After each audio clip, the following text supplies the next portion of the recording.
میں ایک گاؤں کے اسکول سے پرائمری پاس تھی۔ دوسری کلاس میں میری دوستی غزالہ سے گہری ہو گئی۔ اس کے ابو ذمہ دار تھے اور ایک قدامت پسند گھرانہ تھا۔ غزالہ کا کشادہ مکان ہمارے گھر کے قریب تھا۔ والد ان کے مال مویشی سنبھالتے تھے، تبھی امی کا ان کے یہاں آنا جانا رہتا تھا۔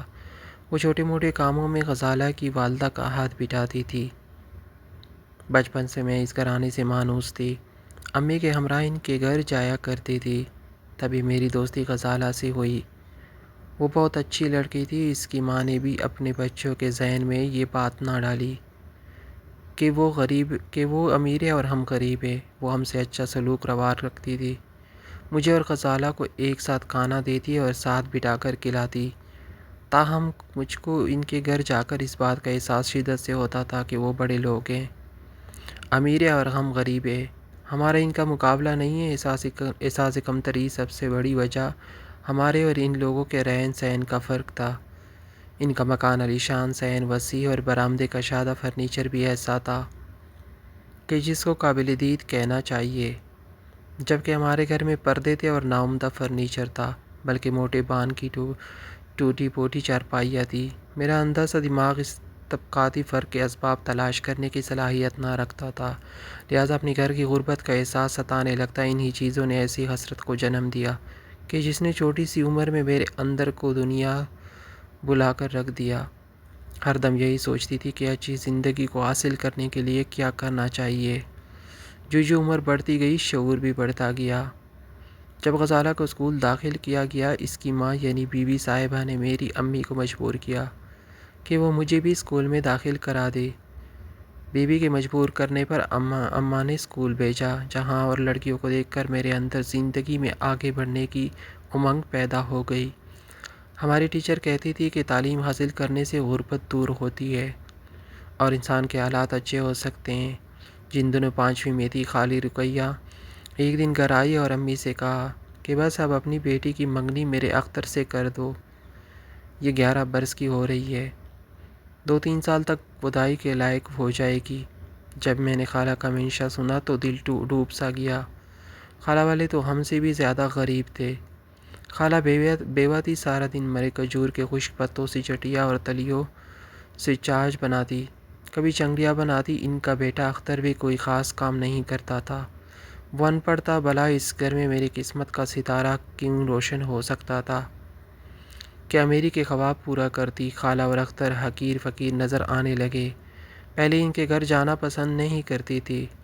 اسکول کی سہیلیاں اور ہم جماعت لڑکیاں خوشحال گھروں کی تھی۔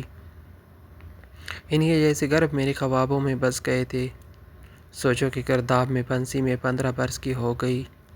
دعا کرتی کہ خالہ اور اختر سے واسطہ نہ پڑے اور کبھی ان کے گھر بہو بن کر نہ جاؤں۔ یہ بات زبان سے کہہ نہ پاتی کہ اماں سے بھی ڈر لگتا تھا۔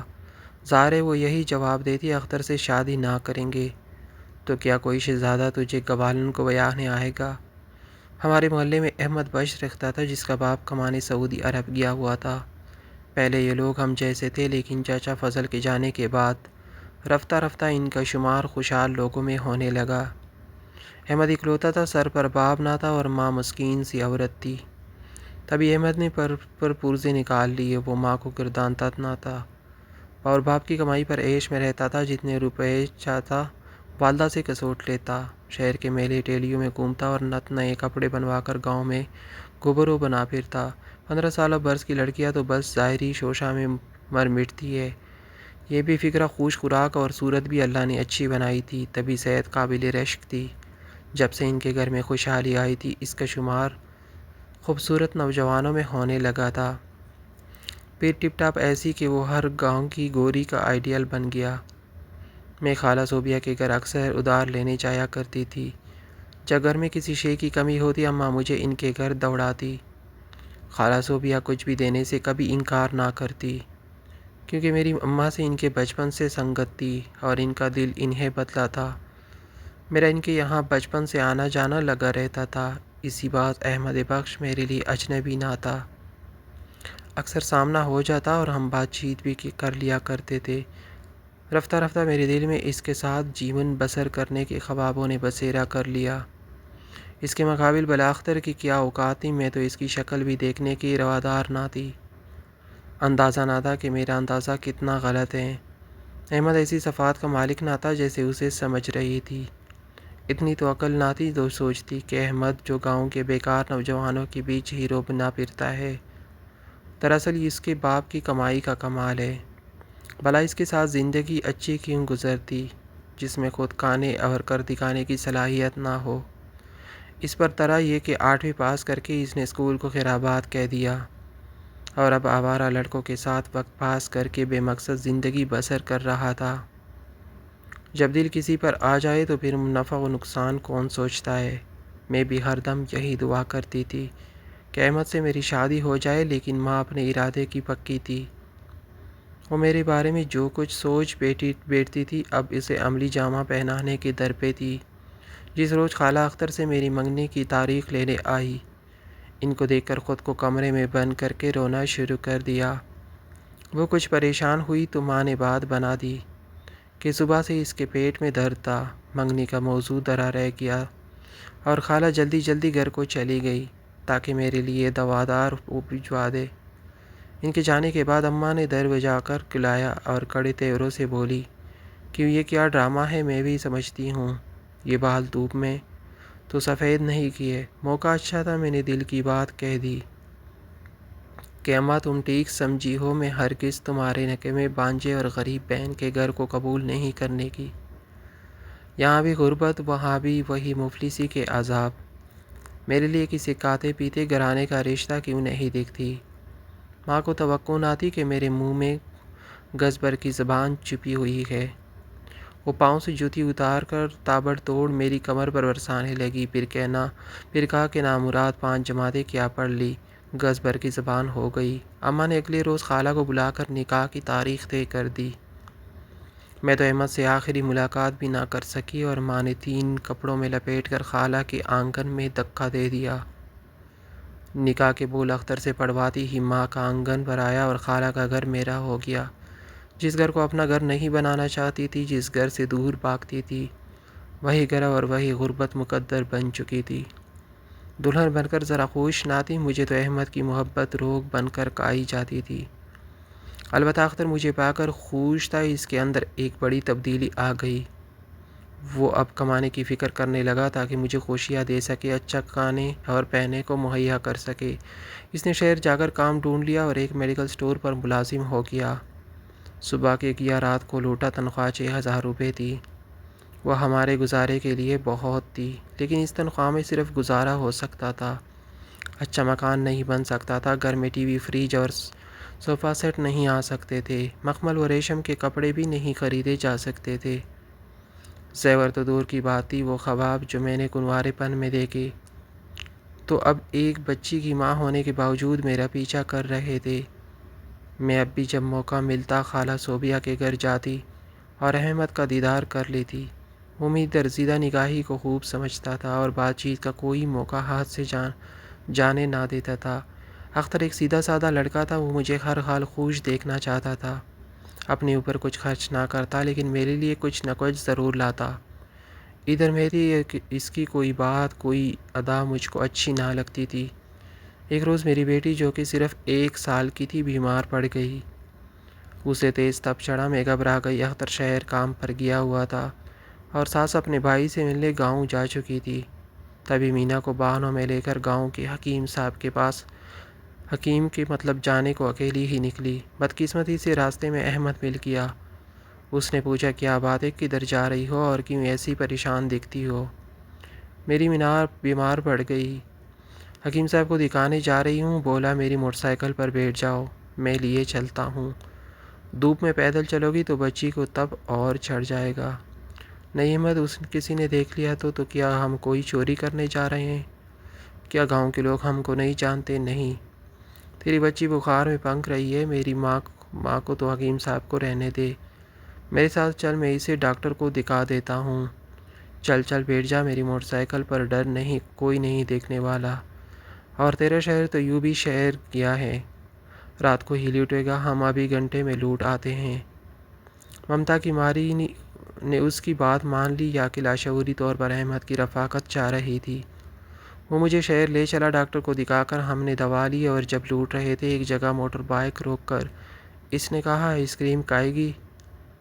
چل کالے، یہاں کی بہت مشہور ہے۔ میرا حلق پیاس سے خشک ہو رہا تھا۔ میں اس کے ساتھ آئس بار کے بال میں چلی گئی جہاں گول چوٹی میزوں کے ارد گرد تین تین کرسیاں لگی تھی۔ ہم ایک میز کے گرد بیٹھ گئے۔ اس نے آئس کریم کا آرڈر دیا۔ ابھی ایک چمچ ہی کھایا تھا کہ سامنے والی میز پر دو آدمی آ کر بیٹھ گئے۔ جس شخص کا رخ بالکل میرے سامنے تھا، جب اس پر نظر پڑی تو میری جان نکل گئی۔ وہ اختر تھا اور مجھے یوں گور رہا تھا جیسے دن میں کوئی بھیانک خواب دیکھ رہا ہو۔ اسے یقین نہ آ رہا تھا کہ یہ میں ہوں۔ ایک لمحے کے توقف بنا اٹھ کھڑا ہوا۔ اس نے اپنے ساتھی سے کچھ کہا اور ہال سے نکل گیا۔ اب کاٹو تو لہو نہیں بدن میں۔ میں نے احمد سے کہا ہرگز گھر نہ جاؤں گی۔ اب یہ سیدھا گھر ہی جائے گا اور یقیناً آج مجھے مار ڈالے گا۔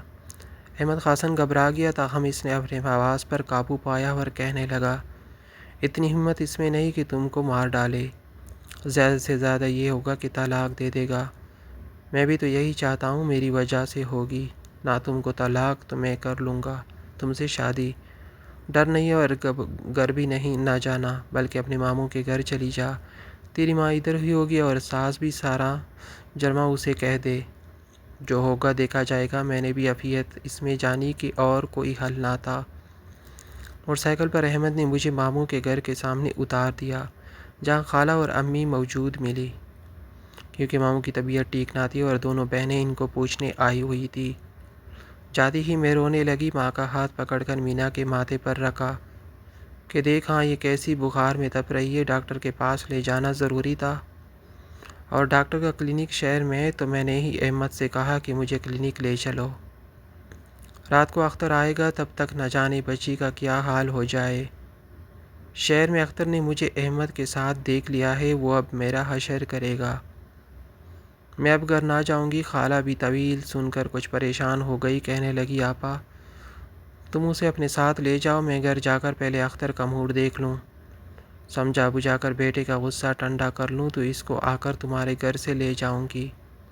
ماں نے بھی عافیت اس میں جانی۔ میں اپنی ماں کے ساتھ ان کے گھر اور خالہ اپنے گھر چلی آئی۔ خدا جانے کیا باتیں اختر اور خالہ کے بیچ ہوئی۔ اس نے مجھے 2 دن بعد طلاق بھجوا دی۔ دونوں کا یہی کہنا تھا بے شک مینا مر جاتی لیکن تم کو ہرگز اختر کے ساتھ اس کے موٹر سائیکل پر بیٹھ کر شہر نہ جانا چاہیے تھا۔ یہ تم نے بہت بڑی غلطی کی ہے۔ آخر وہ خیر تھا کیا لگتا تھا تمہارا جو تم اس کے ہمراہ گئی۔ طلاق مل گئی، ملال تھوڑا سا اور خوشی زیادہ تھی کہ جو خواب دیکھ رہی تھی اب اس کی تعبیر مل جائے گی۔ لیکن اندیشہ مینا کے بارے میں تھا کہ کہے اختر نے اس ننھی سی جان کو مجھ سے چھین لیا تو کیوں جی پاؤں گی۔ اختر نے بچی کا مطالبہ بھی نہ کیا۔ میری جان میں جان آ گئی اور سال بھر میں اپنی والدہ کے گھر رہی۔ اس دوران جب موقع ملتا احمد سے ملاقات کی کوشش کرتی۔ بالآخر میرا نکاح احمد سے ہو گیا۔ مجھے میرے خواب کی تعبیر مل گئی، چند دن خوشحالی کے اس نصیب میں تھے سو دیکھ لیے۔ میری شادی کے 1 سال بعد سسر صاحب کے بارے میں اطلاع آ گئی کہ وہ سعودی عربیہ میں کار ایکسیڈنٹ میں فوت ہو گئے ہیں۔ ان کی وفات کے ساتھ ہی خالہ صوبیہ اور اختر کی خوشی بختی کا سورج بھی غروب ہو گیا۔ جب ریال ہی کمانے والا نہ رہا تو آہستہ آہستہ جمع پونجی ختم ہونے لگی۔ ایسی جمع پونجی کب تک ساتھ دیتی ہے کہ جب اخراجات ہوتے جائیے لیکن ذریعہ آمدنی نہ ہو۔ اختر کو کوئی ہنر آتا تھا اور نہ 8ویں پاس کو نوکری ملتی تھی۔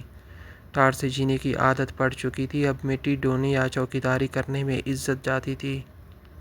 موصوف گھر میں لکھے بیٹھ رہے ہیں، پہلے ماں کا زیور بیچا، پھر گھر کا فرنیچر اور آخر میں مکان بیچ دیا۔